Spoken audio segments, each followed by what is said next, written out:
जय श्री राधे। पूज्य श्री सद्गुरुदेव भगवान के चरणों में प्रणाम। पूज्य श्री भाई जी एक साधक को उनके पत्र का उत्तर देते हुए कहते हैं, सप्रेम हरि स्मरण, तुम्हारा पत्र मिला, पढ़कर प्रसन्नता हुई। आपका पत्र मेरे पास भी आया है, उसका उत्तर इसके साथ लिखकर भेज रहा हूँ। उसके लौटने पर उसे दे देना चाहिए। उसके भाव बहुत ही ऊंचे हैं। श्री राधा माधव की उस पर बड़ी कृपा है। पूज्य बाबा भी उसकी बड़ी प्रशंसा करते हैं। तुम्हारे लीला दर्शन का काम ठीक चलता होगा। प्रेम राज्य में जब कोई प्रेमी आगे बढ़ जाता है तब उसके मन में प्रेमास्पद का मन आकर उसके मन को मिटाकर अपना अधिकार कर लेता है। उस अवस्था में उसके मन में प्रतिकूलता नामक कोई वस्तु नहीं रह जाती। देखिए, 3 स्तर हैं। पहला, भगवान का प्रत्येक विधान मंगलमय है। वे जो कुछ विधान करते हैं उसी में हमारा निश्चय ही परम मंगल निहित है।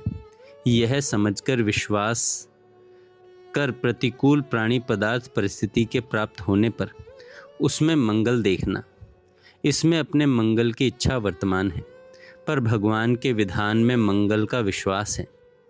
दूसरा, मंगल अमंगल की कोई कल्पना ही नहीं है, किंतु मन में अनुकूलता प्रतिकूलता है और प्रतिकूल प्राणी पदार्थ परिस्थिति के प्राप्त होते ही वह यह तुरंत मान लेता है कि मेरे प्रेमास्पद प्रभु को इसमें सुख है, अतएव मेरे लिए यही परम सुख है।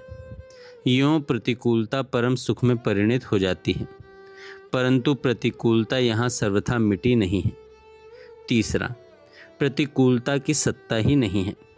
जो कुछ भी प्राणी पदार्थ परिस्थिति प्राप्त होते हैं वही सर्वथा अनुकूल है। प्रियतम का मन उसका मन बना हुआ है।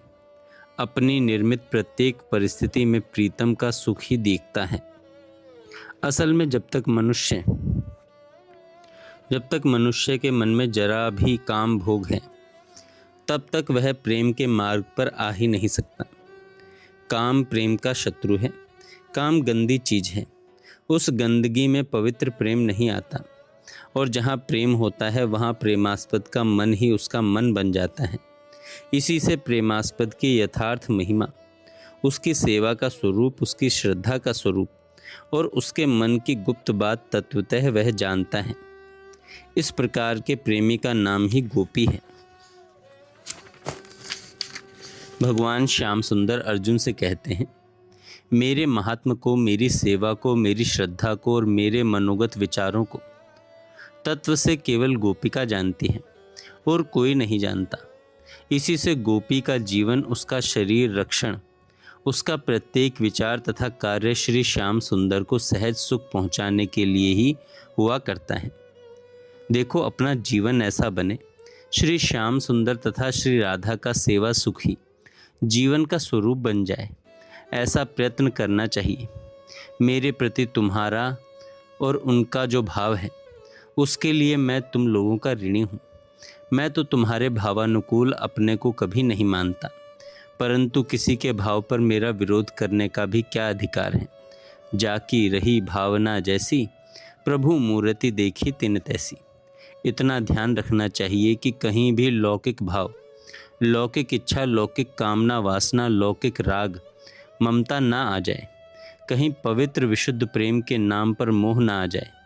कहीं काम प्रेम पर अपना काला पर्दा न डाले।